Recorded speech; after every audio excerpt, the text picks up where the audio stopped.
ৰাইজক হাগ্ৰামা মহিলাৰ ছাৰৰ মৰম আৰু আস্থা সদায় থাকিব। হাগ্ৰামা মহিলাৰ ছাৰৰ হেলিকপ্টাৰ লৈ আপোনালোকৰ অঞ্চলত আহিব। যেতিয়া যেতিয়া হাগ্ৰামা মহিলাৰ ছাৰে আহিব আপোনালোকে যাতে শিল দল ভাঙি সন্মানীয় হাগ্ৰামা মহিলাৰ ছাৰক চাবলৈ যাতে আহে, এই আপোনালোকক অনুৰোধ জনালো। মই বেছি কথা নকওঁ। আমাৰ প্ৰহ্লাদ ব্ৰহ্ম তেখেতে ক'ব ইউপিপিএল খুব দুৰ্বল। আমার কোকরাঝারের চিরাং বাক্সা উদালগুড়ি ইউপিপিএল নাই, ট্রেক্টর নাই। বাগা বাগা ট্রেক্টরের নেতা সকলে আমার দলত যোগদান করিলে ইয়ার কারণে ট্রেক্টর করে লাভ নাই, কংগ্রেস করে লাভ নাই। যোৱা বিটিসি নির্বাচনত আমি বিপিএফ হিসাবে 8 লাখ ভোট পাইছে। 8 লাখ ভোট পাই 28 জন এমসিএলএ বিপিএফে পাইছে। রাইজ সকলে আমার 28 জন এমসিএলএ দিছে। 7,90,000 ভোট পাইছো আমি। যোৱা বিটিসি নির্বাচনত ইউপিপিএ 6,15,000 ভোট পাই 7 জন এমসিএলএ পাইছে। বর্তমান আমার লগত একজন আহিলে খাম্পা বৰগোহাঞি ছাৰে।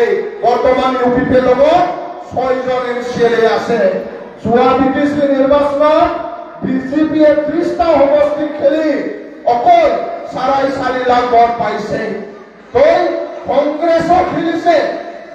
কংগ্রেসে 40টা সমষ্টিত কংগ্রেসে খেলিছিল, কিন্তু কংগ্রেসে 40,000 ভোট পাইছে।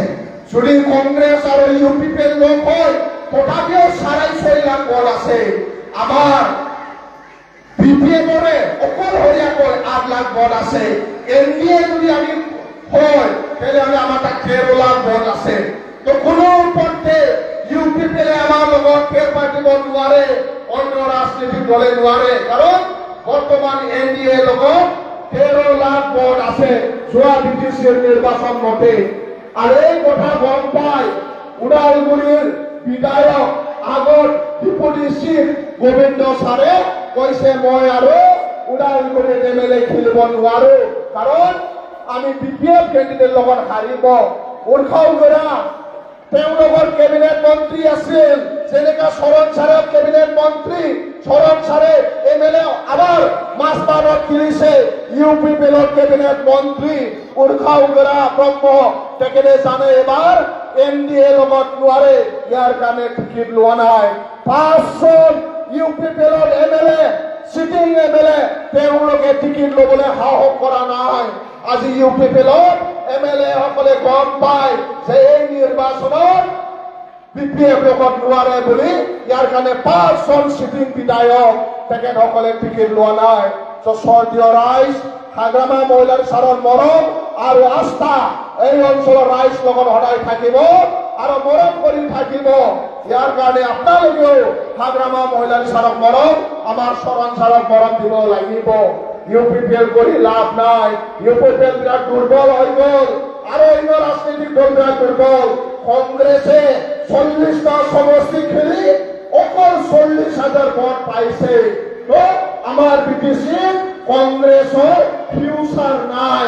ইয়ার কারণে যি সকলে কংগ্রেস যদি কৰিছিল তেওঁলোকে আহক, আমি একেলগে কাম কৰিম, এই অঞ্চলটো উন্নত কৰিম।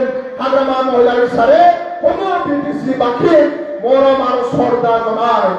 এই কথা মই আপোনালোকক কলো। বাকী আমাৰ বহুত কথা আছে। মোৰ বন্ধু প্ৰহ্লাদ ব্ৰহ্ম ডাঙৰীয়া, আমাৰ শাহজাহান আলী আহমেদ তেখেতো আছে, তেখেতে কব, আৰু কিছুমান আমাৰ নেতা আছে তেখেতসকলে কব। আমি দুয়ে অনুৰোধ 9 তাৰিখত আপোনালোকে শিল দল ভাঙি যাতে নাঙল ছবি ভোট দিয়ে। নাঙলটো অন্তৰত ৰাখক, নাঙলটো ওপৰত সদায় চাওক। এপ্ৰিল মাহত 9 তাৰিখলৈকে সদায় নাঙল নাঙল চিন্তা কৰি থাকক।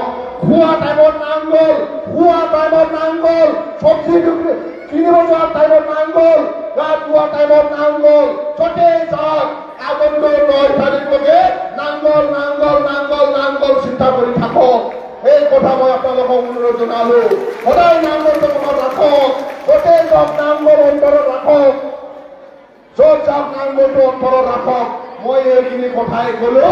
সদায় নামঘৰটো চিন্তা কৰি থাকক, নামঘৰে এই অঞ্চলটো উন্নত কৰিব, নামঘৰে সমস্যাৰ সমাধান কৰিব।